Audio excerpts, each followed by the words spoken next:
Everyone, RBG jewellers का Q4 का result आ चुका है।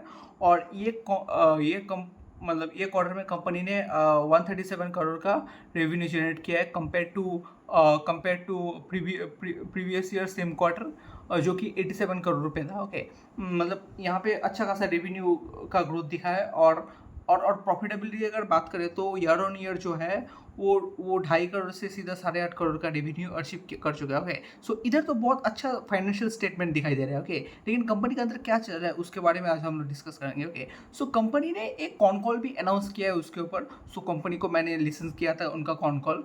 तो मतलब क्या हुआ कि एक वाला जो क्वार्टर रहता है, यहाँ पे अक्षय तृतीया था। और अक्षय तृतीया के दिन जो जो था वहाँ पे बहुत ग्रोथ कंपनी ने अचीव किया था। वो सिंगल डे पे बहुत हाई सेल था। आई थिंक 30% का ग्रोथ उसी दिन पे था। ओके, लेकिन अगर मैनेजमेंट का अगर बातों का अगर गौर करें तो यहाँ पे मैनेजमेंट बोल रहा था कि इस मतलब इस मंथ जो है वो ग्रोथ जो है वो ज़्यादा ग्रोथ हमें नहीं दिखाई दे रहा है। ग्रोथ जो है वो फ्लैटिश है। ओके, सो ये क्यों हो रहा है? क्योंकि सोने का जो दाम है वो वो 70,000 पर 10 ग्राम से वो 1 लाख छू गया है। ओके, सो इसीलिए क्या हो रहा है कि कस्टमर के दिमाग में वही वही चीज़ घूम रहा है कि मतलब आज खरीदे या उसको पोस्टपोन करे। ओके, या 1 महीने बाद खरीदे, शायद गोल्ड का प्राइस और गिर जाए। ओके, यही मतलब चीज़ें कस्टमर्स के दिमाग में घुस रहा है। ओके ओके, वही। और मैनेजमेंट ने यहाँ पे कहा था कि मतलब हमारा जो जो डिमांड है वो घट नहीं गया है। ओके, गोल्ड का जो डिमांड है वो पोस्टपोन हो चुका है। जो जो सोने का चीज़ें खरीदना है, ज्वेलरी खरीदना है, वो आज नहीं तो कल उसको खरीदना ही पड़ेगा। लेकिन ये जो डिमांड है वो पोस्टपोन हुआ है। Okay, on the other and company का दो बिजनेस डिवीजन है। ओके, एक है B2B, एक है B2C। ओके, B2B में क्या होता है कि क्या होता है कि मतलब कंपनी का जो क्लाइंट्स वगैरह है उनका भी तो वही सेम कंडीशन चल रहा है, मतलब डिमांड में थोड़ा सा टैपिडनेस। ओके, इसलिए क्या होता है कि आरबी ज्वेलर्स को भी इस क्वार्टर में मतलब ज़्यादा ऑर्डर वगैरह नहीं मिला है। लेकिन कंपनी श्योर है कि मतलब ये जो महीने का जो ऑर्डर है वो वो नेक्स्ट महीने को, मतलब मई महीने को दिखने को मिलेगा। ओके, सो सबका दिमाग में वही चल रहा है कि मतलब कब सोने का प्राइस घटेगा और हम लोग खरीदेंगे। ऑन दी अदर हैंड ये अप्रैल में वगैरह में थोड़ा सा वेडिंग सीजन भी रहता है। ओके, यहाँ पे भी शायद डिमांड आने को मिल सकता है। और किसी ने कंपनी को कैपेक्स के बारे में क्वेश्चन किया था। ओके, सो कैपेक्स में कंपनी पहले एक कैपेक्स अनाउंस किया था। ओके, कैपेक्स के बारे में मतलब पिछले कुछ क्वार्टर में कंपनी ने बात कर रहा था। अभी कंपनी क्या बोल रहा है कि हम लोग जो है वो कैपेक्स को नहीं इंक्रीज करेंगे। ओके, सोने का प्राइस बहुत स्पीड से ग्रो कर चुका है, शायद डिमांड में स्लो हो जाए। ओके, इसलिए क्या कंपनी अभी क्या बोल रहा है कि हम सोने का प्राइस इतना बढ़ चुका है कि हम लोग अगर कैपेक्स ना भी करें तो वो जो रेवेन्यू है वो अचीव कर लेंगे।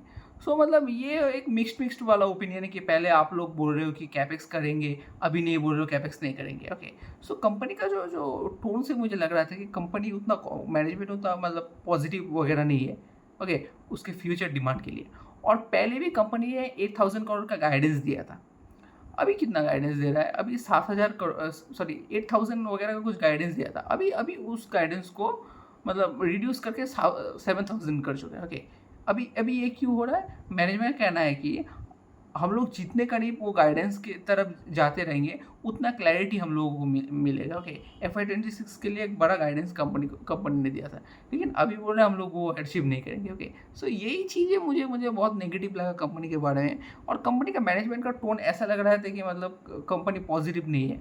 अन्य तरह अगर स्काई गोल्ड का देखें तो स्काई गोल्ड का Q3 का अगर रिजल्ट देखें तो मैनेजमेंट बहुत ही पॉजिटिव है। वहाँ पे मैनेजमेंट बोल रहा था कि हम लोग 1,700 करोड़ रेवेन्यू जनरेट किए थे, अभी अभी 3,500 करोड़ जनरेट करेंगे। और उसके बाद FY 27 में 7,300 करोड़ का रेवेन्यू हम लोग जनरेट करेंगे। ओके, मतलब वहाँ पे बहुत पॉजिटिव था। अभी स्काई गोल्ड का भी देखना है, स्काई गोल्ड का भी Q4 का रिजल्ट आएगा, उसको भी एक्टिवली हम लोगों को ट्रैक करना है और पीयर टू पीयर कंपेयर करना है। क्यों करना है? क्योंकि वो भी B2B स्पेस में है और ये भी B2B स्पेस में है। ओके, मतलब आरबीजी ज्वेलर्स का तो दो है, मतलब दो टाइप का है, B2B भी है, B2C भी है। सो ऑन दी अदर नहीं, वही कंपनी बोल रहा था कि मतलब वो एक्सेस जो है गोल्ड प्राइस के इंक्रीज होने के लिए हम लोगों को जो है उसको मतलब डिमांड जो है वो पोस्टपोन हो चुका है। On the other hand sky gold का अगर बात करें तो स्काई गोल्ड के पोर्टफोलियो में डायमंड का भी ह्यूज एलोकेशन है, लेकिन on the other hand RBG के केस में वो नहीं है। आरबीजी के केस में ज़्यादातर जो प्रोडक्ट बिकता है वो गोल्ड वाला ही बिकता है, और गोल्ड का प्राइस देख लो मतलब बहुत हाई पेस पे ग्रो कर रहा है। ओके, सो वही चीज़ है कि मतलब मैनेजमेंट का टोन से मुझे लग रहा था कि वो लोग इतना पॉजिटिव वगैरह नहीं है। अभी बोल रहा है ये करेंगे, अभी बोल रहा है वो नहीं करेंगे। ओके, पहले बोल रहा था कैपेक्स बढ़ाएंगे, अभी बोल रहा है कैपेक्स नहीं बढ़ेंगे। Okay, so thank you.